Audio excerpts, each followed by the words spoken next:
tired of walking. Those are the Kips. And the Kips are the only two people that were killed during the Harlow fire. They drove around a barricade and they got stuck up on Road 628 and overwhelmed by the flames. And one died at the scene, the other died in the hospital, I believe, the next day. The reason they went around the barricade is they wanted to check on their daughter and her newborn son, who was born June 1st. So I'm going nuts trying to figure out who the daughter was, who the newborn was. So I called Ed Bates. Ed Bates was the sheriff at the time. And I thought, he was down in Palm Springs at the time, his wife told me. And I said, well, don't disturb him. When he comes back, maybe I'll get, and this is 12 years ago or 14 years ago or something, maybe even longer. And Ed called me on the phone. And so I was able, as if I was some kind of reporter, I was able to ask him, because the story of the Harlow fire always bothered me. And I found out so much information from Ed on the Harlow fire, and most of what you heard is just rumor and doesn't make sense. And I heard it from the horse's mouth. But basically what happened, after I did my research, I found out, I couldn't find out who the baby was and who the daughter was. So my son is playing, I'm going to try and keep this short, my son's playing Pop Warner football, and we're carpooling. And I've got one of his friends in my house in the living room waiting for his mom to show up. And I'm talking about this because I'm going through all my notes trying to put all this stuff together. And he goes, my great-grandparents, weren't they the only ones to die in the fire? And I said, that makes sense. His father was Kelton Miller. He was born in '61, and he was the baby, and Lola Taylor was his mother. They had already gotten out. They were safe. So unfortunately, they died in vain. They drove up there and were killed. But the whole story, a person could do a whole story of what the truth is of the Harlow fire. It is very interesting. When I grew up, they called it the Harlow fire, so everybody assumed a Harlow set the fire.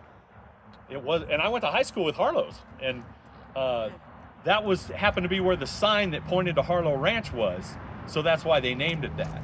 But it was a fellow named. And I called, what was the name of the person that had the Sierra Star? Geyer, Jack Geyer. Sure. I even called Jack Geyer before he died, trying to find out the name of the person who started the fire. Jack still wouldn't tell me. It was like this big hush-hush thing. All the records of the Harlow fire and the trial burned up in the fire at the courthouse in the day. Wow. So there's nothing left. So fortunately, Ed Bates called me, and then I found out what his name was. His name was Fred Litke that lit it. Now, the story was that it was, back in the day, sorry for the word, they used the word retarded or mentally handicapped, that he was a mentally handicapped kid, and he set the fire. He heard some cowboys talking that there was a lot of brush there, and they were trying to round up some cattle, and then one of them mentioned, we need to burn this hillside off, and so he torched it.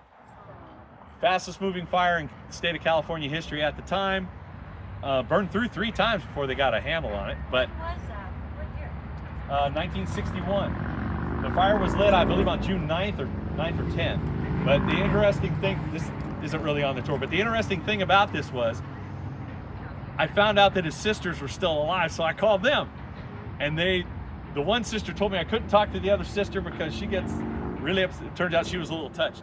But it turns out that Fred Litke was not mentally challenged at all. He ended up driving Snowcat for Badger Pass and was a mechanic and all that. What they said in the court documents was he was emotionally regressed.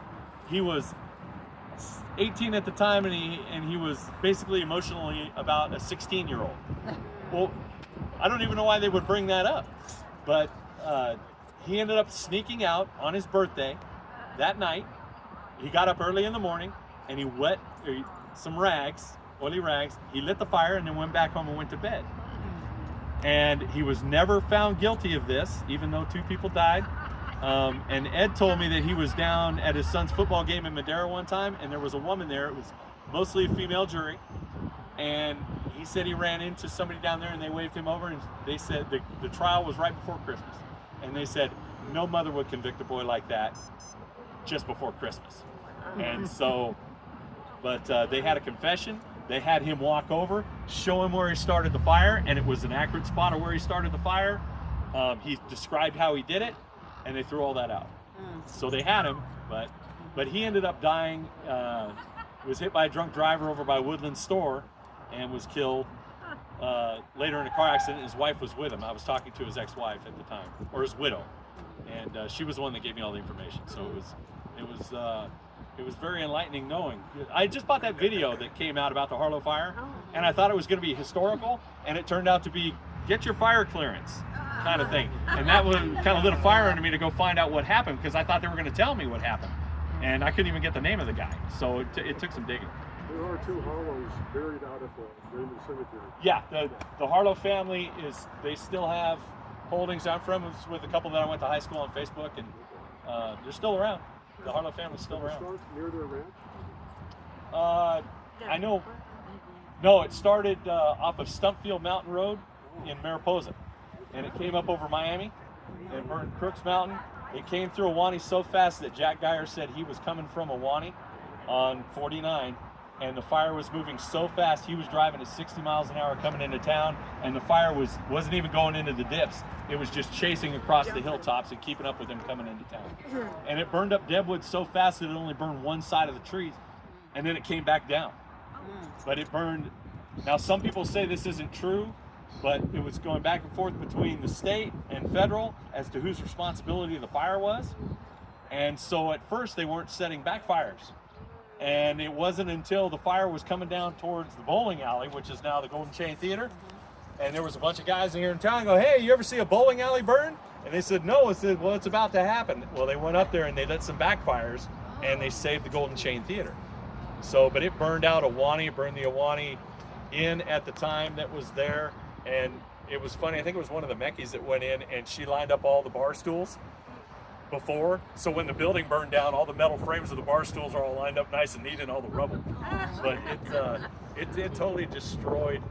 It started creeping around the backside of Deadwood, and fortunately they got it before it went around the backside and came out in Corseville.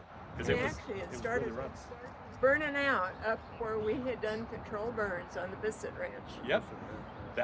Yep, you do control burns. Well, the Indians did that. They used to do that in Yosemite, they did burn it off every year. Before we did it. Yeah, we should have learned it. From them to start. Right. But it started in Mariposa County. It was a present from Mariposa County to us.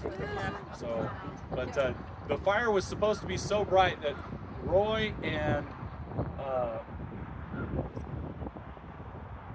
was his name? She taught over. She was my 3rd grade teacher over there, Mrs. Williams, what we used to call her, Betty Williams. Oh yeah. They lived on the corner of Road 600, and they had a sawmill there. That sawmill burned down 3 times, and I was talking to Roy one day because I broke a sprocket on my motorcycle, and he was a machinist because he had the sawmill there, so he was going to draw out my sprocket for me. And his house over there, it's all hidden by trees now, and the family's built.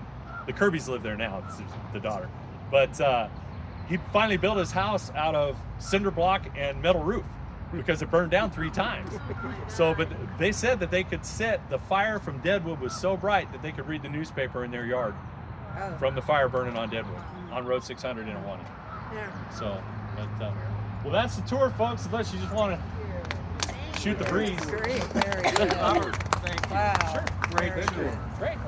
There is ice cream on the side of the church. We hope it's not Come and help melted. yourself.